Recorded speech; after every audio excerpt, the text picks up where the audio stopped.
সুপ্রিয় পঞ্চম শ্রেণীর শিক্ষার্থীরা, আজকে আমরা তোমাদের গণিতের তৃতীয় অধ্যায় গুণিতক ও গুণনীয়ক পেজ নাম্বার 47 ও 48-এর নিজে করি প্রশ্নগুলোর 9 থেকে 15 পর্যন্ত যে প্রশ্নগুলো আছে আমরা সেগুলো সমাধান করব ইনশাআল্লাহ। তো 9 নম্বর প্রশ্নে বলা হচ্ছে সবচেয়ে ছোট কোন সংখ্যা 9 ও 12 দ্বারা বিভাজ্য।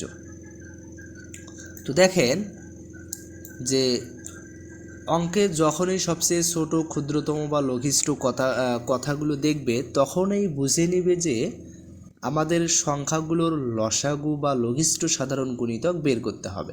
কারণ লসাগু হলো সেই সবচেয়ে ছোট সংখ্যা যাকে প্রদত্ত সংখ্যাগুলো দিয়ে নিঃশেষে ভাগ করা যায়।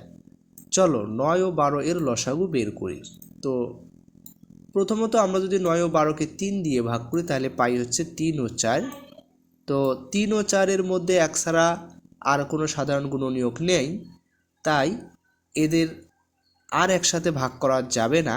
সুতরাং লসাগু হবে 3 গুণন 3 গুণন 4 ইকুয়াল 36।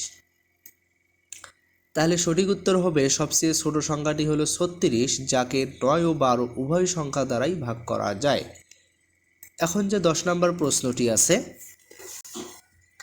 পঞ্চম শ্রেণীর 18 জন ছেলে ও 27 জন মেয়ের মধ্যে সমানভাবে ভাগ করে দেওয়ার জন্য সর্বনিম্ন কতটি চকলেট লাগবে।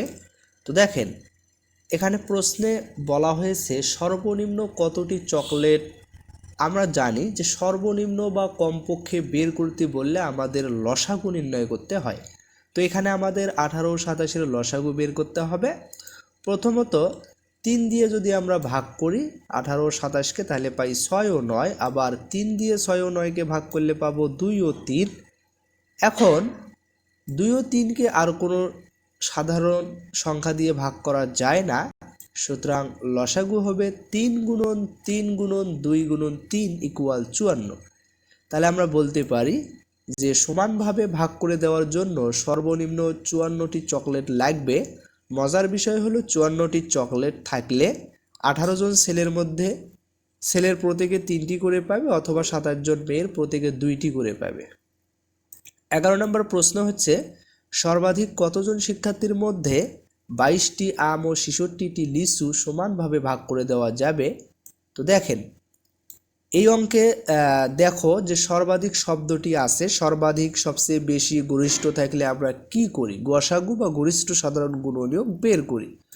তো আমাদের 22 ও 66 এর গসাগু বের করতে হবে। তো দেখেন আমরা দেখতে পাচ্ছি যে দুটোই হচ্ছে জোড় সংখ্যা। প্রথমে 2 দিয়ে ভাগ করা যায়, 22 ও 66-কে 2 দিয়ে ভাগ করলে 11 ও 33। এবার 11 ও 33 দুটোকেই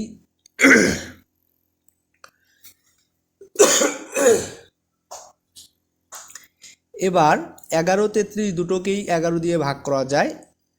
তো 11 দিয়ে ভাগ করলে আমরা 1 ও 3 পাই।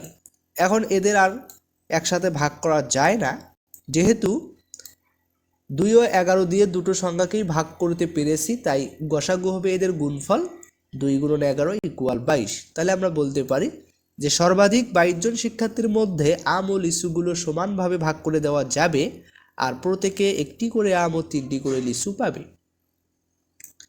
12 নম্বর প্রশ্ন, একটি রাস্তায় 12 মিটার পরপর গাছ ও 20 মিটার পরপর ল্যাম্পপোস্ট আছে। রাস্তার শুরুতে গাছ এবং ল্যাম্পপোস্ট পাশাপাশি থাকলে কত মিটার পরপর গাছ এবং ল্যাম্পপোস্ট পুনরায় পাশাপাশি থাকবে। তো দেখেন যখন কোনো কিছু নির্দিষ্ট সময় বা দূরত্ব পরপর ঘটে এবং জানতে চাওয়া হয় কখন তারা আবার পুনরায় একসাথে বা পাশাপাশি হবে, তখন সেই অঙ্কগুলো লসাগু করে সমাধান করতে হয়। তাই আমাদের 12 ও 20-এর লসাগু বের করতে হবে। চলো 12 ও 20-এর লসাগু বের করি। তো প্রথমত যদি আমরা 12 ও 20-কে 2 দিয়ে ভাগ করি তাহলে পাই হচ্ছে 6 ও 10, আবার যদি 2 দিয়ে ভাগ করি তাহলে পাই 3 ও 5। তো 3 ও 5-এর মধ্যে কোনো সাধারণ উৎপাদক বা গুণনীয়ক নেই, সুতরাং লসাগু হবে 2 গুণন 2 গুণন 3 গুণন 5 ইকুয়াল 60। তাহলে 60 মিটার পরপর গাছ এবং ল্যাম্পপোস্ট পুনরায় পাশাপাশি থাকবে। 13 নম্বর প্রশ্নে বলা হচ্ছে যে 3টি ঘন্টা একত্রে বাজার পর যথাক্রমে 15, 20, 25 মিনিট অন্তর বাজতে লাগলো। এখন 1 নম্বরে বলা হচ্ছে কতক্ষণ পর ঘন্টাগুলো আবার একসঙ্গে বাজবে। তো দেখেন যখনই অঙ্কে দেখবে যে কখন আবার একসঙ্গে বাজবে বা পুনরায় একত্রে মিলবে এমন কথা বলা আছে, তখন চোখ বন্ধ করে বুঝে নিবে যে আমাদের সংখ্যাগুলোর লসাগু বা লঘিষ্ঠ সাধারণ গুণিতক বের করতে হবে। চলো 15, 20 এবং 25-এর লসাগু বের করি।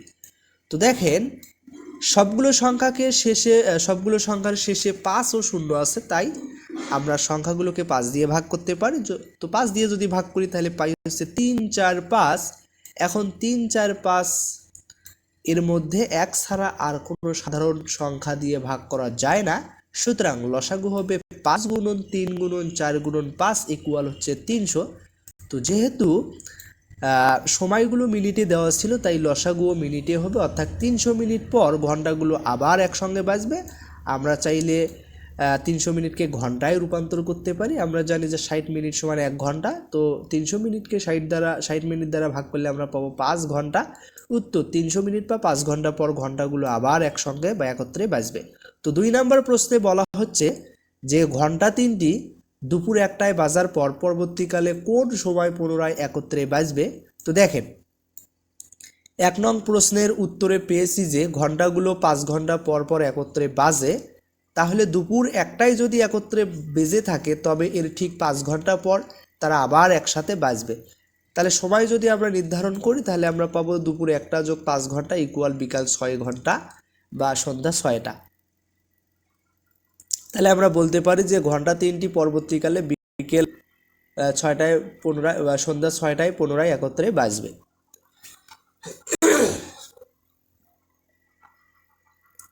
তো 14 নম্বর প্রশ্নে বলা হচ্ছে নিচে একটি আয়তাকার মেঝের ছবি দেওয়া আছে। তোমরা যদি প্রশ্নটি একটু লক্ষ্য করো তাহলে দেখতে পারবা যে একটি চিত্র দেওয়া আছে, আয়তাকার একটি মেঝের ছবি দেওয়া আছে। তো বলা হচ্ছে কোনো খালি জায়গা না রেখে আমরা মেঝেতে বর্গাকারে কার্পেট বসাতে চাই। ছবিতে দেওয়া আছে দৈর্ঘ্য 48 মিটার, প্রস্থ 36 মিটার। এখন প্রশ্ন হচ্ছে মেঝেতে বসানো যাবে এমন বৃহত্তম কার্পেটের এক বাহুর দৈর্ঘ্য নির্ণয় করো। তো প্রশ্নে বলা হয়েছে বৃহত্তম বা সবচেয়ে বড় কার্পেট। আমরা আগেই শিখেছি যে সবচেয়ে বড়, বৃহত্তম বা সর্বাধিক বের করতে বললে আমাদের গসাগু বা গরিষ্ঠ সাধারণ গুণনীয়ক নির্ণয় করতে হয়। তো আমাদের মেঝের দৈর্ঘ্য 48 মিটার এবং প্রস্থ 36 মিটার, গসাগু বের করতে হবে। তো 48 এবং 36 দুটোকেই 12 এর নামতা 12 দিয়ে ভাগ করা যায়।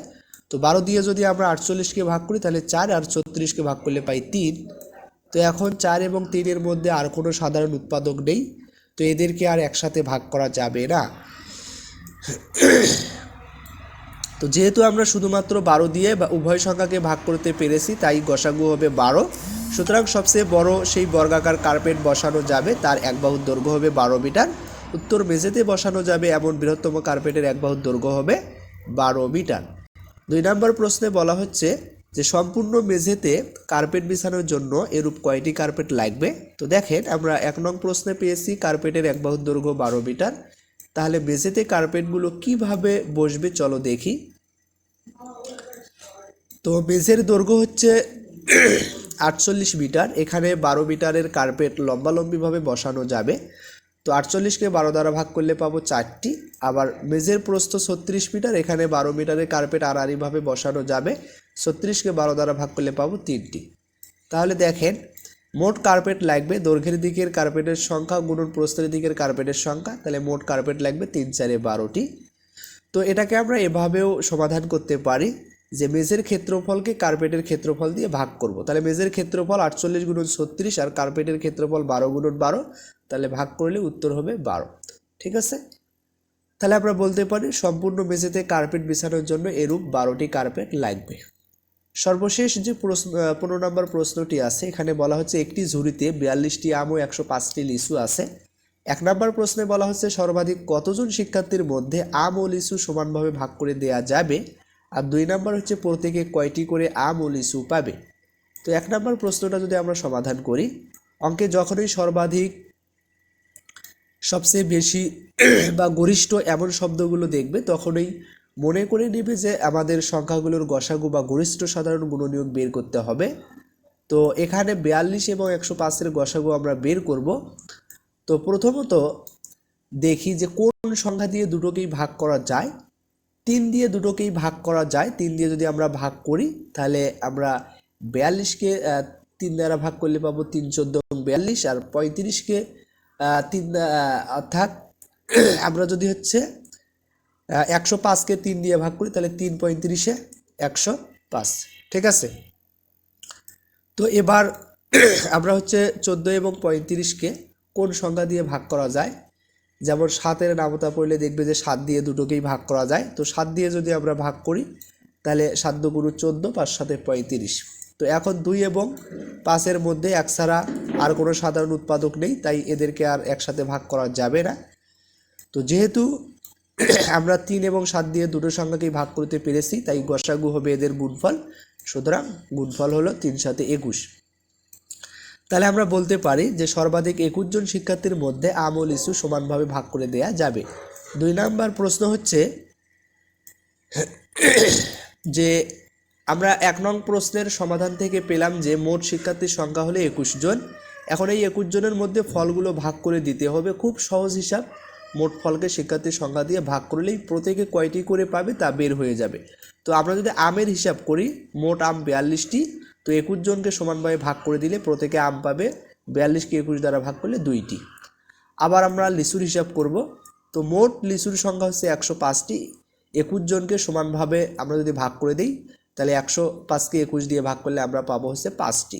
তাহলে আমরা বলতে পারি প্রত্যেকে 2টি করে আম এবং 5টি করে লিচু পাবে। তো আশা করি আজকের যে প্রশ্নগুলো তোমরা অবশ্যই বুঝতে পেরেছো। কোথাও কোনো সমস্যা হলে অবশ্যই আমাদেরকে কমেন্টে জানাইতে পারো। তো পরবর্তী ভিডিওর আমন্ত্রণ জানিয়ে এখানেই শেষ করছি। সবাইকে ধন্যবাদ।